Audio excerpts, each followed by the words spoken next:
Hello दोस्तों, मेरा नाम Satish Sharma, motivational speaker, life coach. आज मैं आपके लिए बता दूं, जिन लोगों के पास समय बीत चुका होता है वो कहीं ना कहीं पछताते हैं, रोते हैं कि काश मेरे पास ये समय था, मैं उस कार्य को कर लेना चाहिए था। बाद में अगर आपने भी देखा होगा, आपके भी परिवार में, आपके भी मोहल्ले में कुछ लोग ही कहते होंगे कि हमने अपने टाइम का सही उपयोग नहीं किया।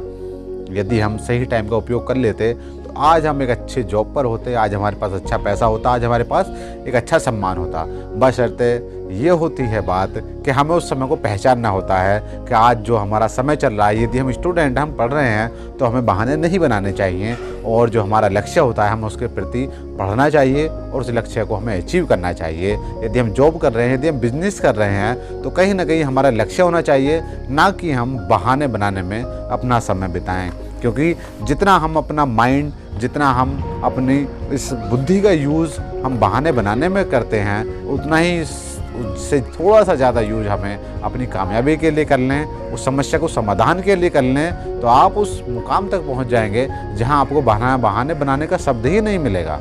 एक बार होता क्या है कि एक बार एक ट्रेन में एक फैमिली बैठी होती है, उनके सामने कुछ सज्जन बैठे होते हैं और अचानक पानी बेचने वाला आ जाता है। जैसे ही पानी बेचने वाला आता है, उस फैमिली में से किसी एक मेंबर ने कहा कि भैया पानी की बोतल कितने रुपए की है? उसने कहा 20 रुपए की है। तो उसने कहा कि आप 15 रुपए की बोतल को 20 रुपए की बेच रहे हो? और पानी बेचने वाला लड़का बेचारा मुस्कुराया और आगे चल दिया। लेकिन जैसे ही उनके सामने फैमिली के सामने सज्जन बैठे हुए थे, उन्हें ये बात हजम नहीं हुई कि इस लड़के ने बहस क्यों नहीं की, क्योंकि ये भी कह सकता था कि नहीं 20 रुपए की है, ये भी कह सकता था 5 रुपये मैं भी अपना मार्जिन लूँगा, लेकिन उसने कुछ कहा ही नहीं, लेकिन उसने बहस करना उचित समझा ही नहीं। तो वे सज्जन उसके पीछे गए। अचानक वो 3-4 जो कोच थे उन्हें पार कर चुका था। उसने कहा कि भैया आप पीछे, एक ने पानी का आपसे बोतल का रेट पूछा था और आपने कहा 20 रुपए की, उसने कहा कि 15 रुपए की है। तो इस पर आप मुस्कुराए, आपने बहस क्यों नहीं की, आपने कुछ अपनी प्रतिक्रिया क्यों नहीं दी, केवल आपने मुस्कुरा के और आप निकल गए। उसने पानी बेचने लड़के ने कुछ नहीं कहा और वो अपना काम आगे करने, जैसे 3-4 कोच और उन्हें पार कर दिए। वो व्यक्ति अचानक उसके पीछे ही थे कि आखिर मुझे कारण जानना है कि कारण ऐसा क्या है कि आप मुस्कुरा के ही चल दिए। फिर क्या था, उन्होंने फिर उससे दोबारा पूछा। उसने कहा, पानी बेचने वाले लड़के ने कहा कि सर उसको प्यास ही नहीं लगी थी। तो उन्होंने सज्जन ने कहा कि आपने कैसे मान लिया कि उसको प्यास नहीं लगती? आप अंतर्यामी हैं क्या कि आपने ये मान लिया, पहचान लिया कि उसको प्यास ही नहीं लगी थी? उसने कहा यदि उनको प्यास लगी होती तो सबसे पहले वो मुझसे बोतल लेते, बोतल लेने के बाद में वो पानी पीते, पानी पीने के बाद में मुझसे पैसे पूछते और उसके बाद वो पैसे देते। उन्हें प्यास ही नहीं लगी थी।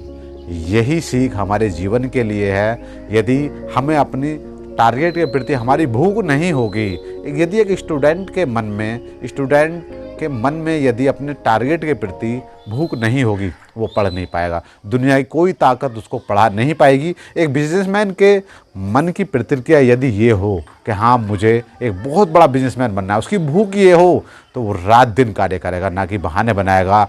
यदि एक मार्केटिंग वाले बंदे के लिए भूख होगी कि मुझे अपने कंपनी में टॉप लेवल पर पहुंचना है सेल करने के उद्देश्य से, तो उसकी यदि भूख होगी तो वो उस बहाने नहीं बनाएगा। यही सीख हमारे जीवन के लिए है कि यदि ये समय निकल गया, ये कभी वापस नहीं आएगा। आज हम समय को बर्बाद कर रहे हैं, आने वाले समय में समय हमें बर्बाद कर देगा। तो जो भी आप अपने जीवन में जो भी आप कार्य कर रहे हैं, उसको जो आगे अचीवमेंट है उसकी भूख अपने अंदर जगाइए, तो आप बहाने आप नहीं बनाएंगे और रात दिन कार्य करेंगे। आप सफल होने के लिए रात दिन कार्य करेंगे, आप अचीवमेंट के लिए। उसके बाद में जो सहानुभूति आपको प्राप्त होगी, यदि आपके अंदर ये भूख है, तो दुनिया की कोई ताकत आपको रोक नहीं पाएगी। और यदि आपके अंदर हैबिचुअल हो चुके हैं आप इस बात के बहाने बनाने के, तो दुनिया की कोई ताकत आपको सफल नहीं बना सकती है। तो दोस्तों, यदि मेरी वीडियो आपको अच्छी लगी हो तो लाइक करें, शेयर करें और सब्सक्राइब जरूर करें।